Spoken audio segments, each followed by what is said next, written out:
Le doy la bienvenida a Jorge Triana, vocero y vicecoordinador del PAN en la Cámara de Diputados. Gracias por estar aquí, Jorge. Gracias a ti, Guillermo, por la invitación, con mucho gusto. Muchas gracias. Ya te escuchábamos hace un rato en tu posicionamiento en tribuna sobre las reformas. Déjame preguntarte inicialmente, ¿qué opinas sobre el momento en que se presentan las reformas a 8 meses de que acabe el gobierno, a 4 meses de la elección presidencial, con una candidata de Morena pues en precampaña y a punto de iniciar campaña, planeando cómo va a hacer sus cosas, y sale un jefe de campaña que funge como presidente de México a poner la agenda? Por supuesto. Sí, es un momento sui generis. Nunca habíamos visto algo parecido. De hecho, hay países europeos, por ejemplo, que prohíben que puedan venir iniciativas de ley durante un periodo electoral, durante una campaña electoral. Aquí no hay ninguna restricción, pero tampoco nadie se había atrevido a hacer algo parecido. Es evidente, y esto lo que deja ver, es que el objetivo no es que se procesen las iniciativas que presente el presidente. El objetivo es tener un pretexto para ser protagonista de la campaña electoral, arrebatar la narrativa de la campaña y muy triste, ¿no? Pero es una realidad, arrebatarle el micrófono a su propia candidata presidencial, a la doctora Claudia Sheinbaum. ¿Cuáles van a ser las propuestas de Claudia Sheinbaum si está completamente eclipsada por esta batería de iniciativas que ahora presenta el presidente? Que, por cierto, también me llama la atención lo que hay de fondo. El mensaje que deja ver es, pues aquí está todo lo que no pude hacer durante el sexenio, lo que quise hacer y no pude. Es una especie, una suerte de homenaje al fracaso gubernamental, ¿no? Hoy escuché una expresión que resulta lamentable, claro, para Claudia Sheinbaum. Dice, el presidente le entregó el bastón, pero no el mando. Y lo que ha ocurrido ahora parece dar evidencia de esto que escuché al pasar. He podido platicar con legisladores de los diferentes grupos y en la oposición oigo decir, oye, no todo está mal. Es decir, hay unas iniciativas con una intensa carga social contra la cual no puede ir nadie. Nada más hay que ver cómo, ¿no? Es decir, aumento a los salarios mínimos, el tema de las pensiones, mejora para la clase trabajadora. Es decir, nadie puede ir en contra de eso. El tema es con qué dinero, con qué recursos. Por lo que yo pude revisar de las iniciativas, eso no está muy claro. No está nada claro. Mira, yo ubicaría o dividiría las iniciativas, las 20 iniciativas, en 3 bloques. Hay un bloque que yo le llamaría son lugares comunes. Se propone el reivindicar los derechos de los pueblos indígenas, de las comunidades afromexicanas, por supuesto que no podemos oponernos, de las personas con discapacidad, el derecho a la vivienda, el derecho a la salud. Bueno, llama la atención esta parte, que es un desastre el sistema de salud en este sexenio, pero no podemos oponernos. Son lugares comunes, hasta reiterativos, porque son derechos que ya están garantizados en la Constitución y que tiene que aterrizar el gobierno en turno. En eso creo que no habrá mayor problema, pero no es la parte fundamental de lo que propone el presidente. Luego tenemos un par de iniciativas que nosotros no vemos mal porque creemos que se necesitan.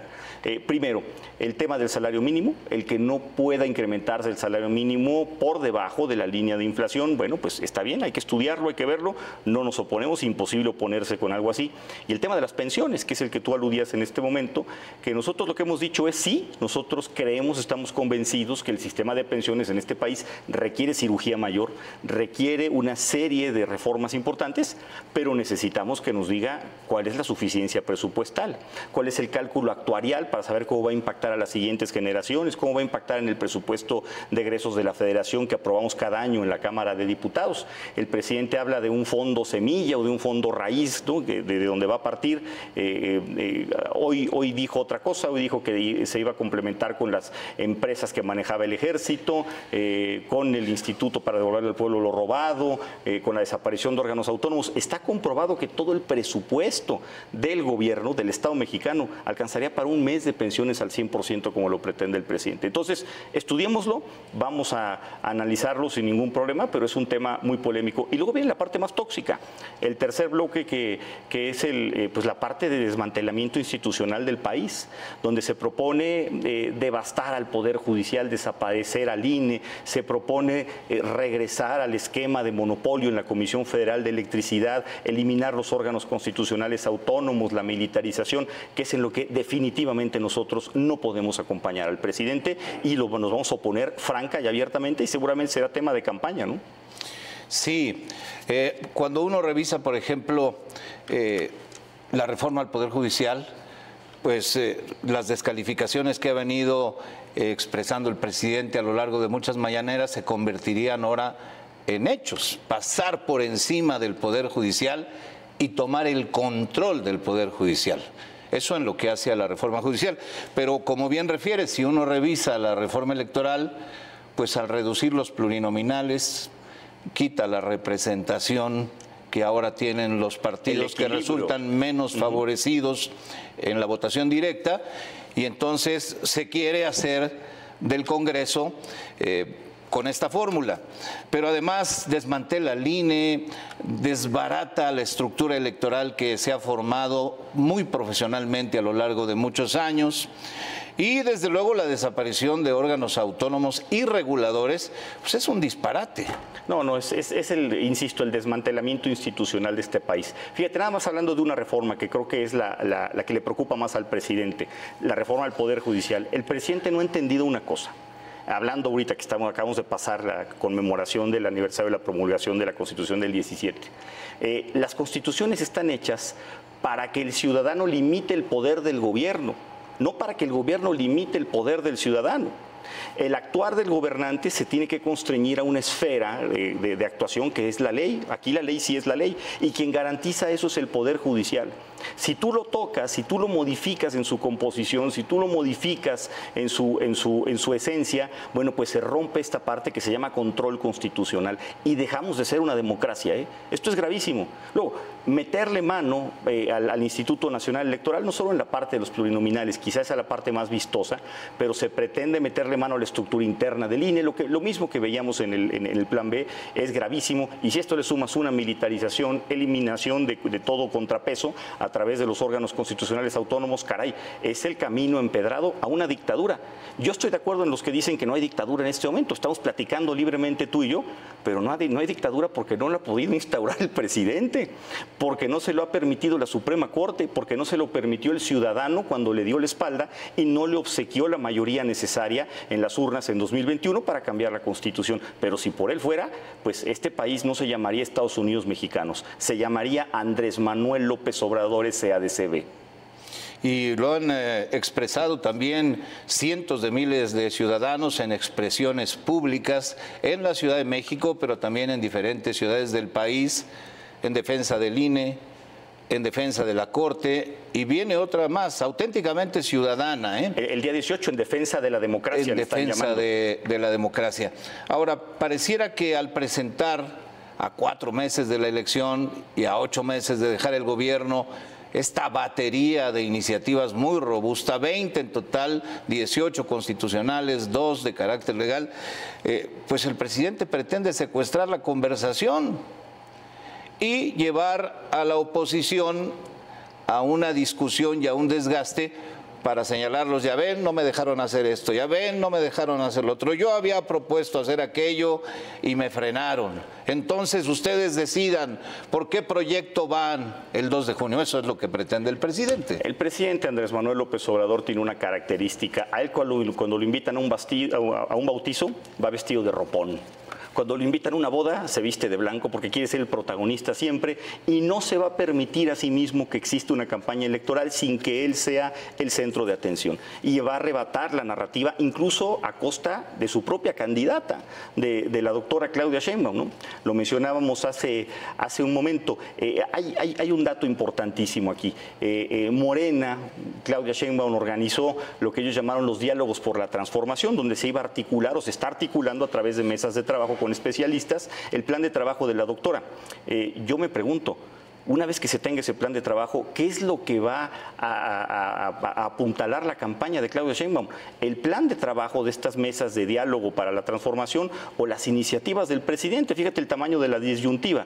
Por supuesto que es un intento de arrebato de la narrativa y de la agenda pública en una campaña electoral, lo cual es delicadísimo. Y también hay que decirlo, es un pretexto también para eclipsar algunos escándalos que estaba teniendo recientemente el presidente. Me refiero concretamente pues, al escándalo de corrupción de sus hijos, el influyentismo, la red de influyentismo de sus hijos en el gobierno, y por otro lado, bueno, pues esta supuesto vínculo con el narcotráfico que hay en el financiamiento de su campaña del 2006, ¿no? Sí, asuntos que marcaron la agenda durante muchas semanas desde el arranque del año. ¿Cómo te imaginas que será entonces este periodo ordinario de sesiones, con el que, por cierto, termina la actual legislatura? Porque en septiembre entrarán los diputados y senadores al Congreso Federal que hayan sido electos el 2 de junio. Mira, es el último periodo, como tú bien apuntas. Generalmente en este último periodo se saca todo el rezago legislativo que hay de la legislatura, que no es menor. Estamos hablando de arriba de 350 iniciativas de todos los partidos políticos, la mayor parte de ellas de Morena. Vamos a distraer el poder sacar adelante este rezago para atender este capricho del presidente, ¿no? Me parece muy grave. Y también es un periodo diferente porque entran muchos diputados suplentes, muchos se van a campaña, piden licencia, entran los suplentes y vamos a tener que sortear con estas características pues una agenda dura, una agenda donde seguramente el presidente va a querer que se aborde con gotero. Una semana nos vamos con órganos autónomos, pero me conviene que al siguiente la militarización, vamos después con la eléctrica. Va a perder todas las votaciones, pero va a mantener en el imaginario social pues esta idea de polarización que le ha funcionado. Ahí es donde creo que la oposición tiene que ser creativa para poder contrarrestarlo e informar a la gente de manera efectiva. Sí, él va a vender esta idea de esta especie de chantaje que le va a hacer la oposición, o de boicot que le va a hacer la oposición. Yo soy muy bueno, yo quiero que todos vivan mejor y que tengan una pensión de 800% del salario, pero pues la oposición mezquina no quiere, ¿no? Nosotros lo advertimos desde este momento, es una estrategia político-electoral para arrebatar la narrativa y también para poner sobre la mesa propuestas demagógicas y desgastar a la oposición. No lo vamos a permitir. Por el número de integrantes y por ser la Cámara de origen, pues ahí en la Cámara de Diputados se va a concentrar mayormente la discusión, es decir, ahí se va a dar la madre de todas las batallas por estas iniciativas. Sí, y mira qué curioso, también hay que ver cómo se desahogan las cosas en la Cámara de Diputados. El proceso legislativo es claro. Nosotros tenemos sesión el día de mañana se habrán de turnar estas iniciativas a las distintas comisiones, pero tiene que haber deliberación, un proceso deliberativo en cada comisión. El reglamento dice que incluso parlamentos abiertos, ¿no? Foros de parlamento abierto con especialistas en el tema. Por no llevar a cabo estos foros y esta deliberación democrática, la Suprema Corte le ha dado palo, por ejemplo, a las iniciativas del famoso Viernes Negro. Entonces, bueno, pues ahí vamos a estar atentos también, porque no vamos a permitir ningún albazo, ningún madruguete. Pues estaremos atentos, diputado Jorge Triana, a lo que ocurra pues en el Congreso, en las dos cámaras. Va a ser un periodo, así lo promete todo el escenario, pues muy intenso y muy complejo. Y diferente a los que hemos tenido en el pasado, pero ni modo. Como dirían los clásicos, con estos bueyes hay que arar. Y esto en medio del inicio ya formal de las campañas, el cual arranca el 1 de marzo, con las candidatas y el candidato a la presidencia de la República ya a todo vapor, más todos los puestos de elección popular que se van a disputar en esta elección, que será la más grande de la historia. 20,000 cargos de elección popular en juego y más de 100 millones de mexicanos con derecho a voto. Va a ser una cosa tremenda y por lo mismo no se puede permitir que esté secuestrada una campaña electoral por una agenda política de un partido, ¿no? Diputado Jorge Triana, vocero y vicecoordinador de la bancada del PAN en la Cámara de Diputados, agradezco mucho tu presencia en el programa. Nos mantendremos en contacto, habrá mucha materia de qué platicar. Seguramente sí, con mucho gusto. Que te vaya muy bien, Jorge. Gracias.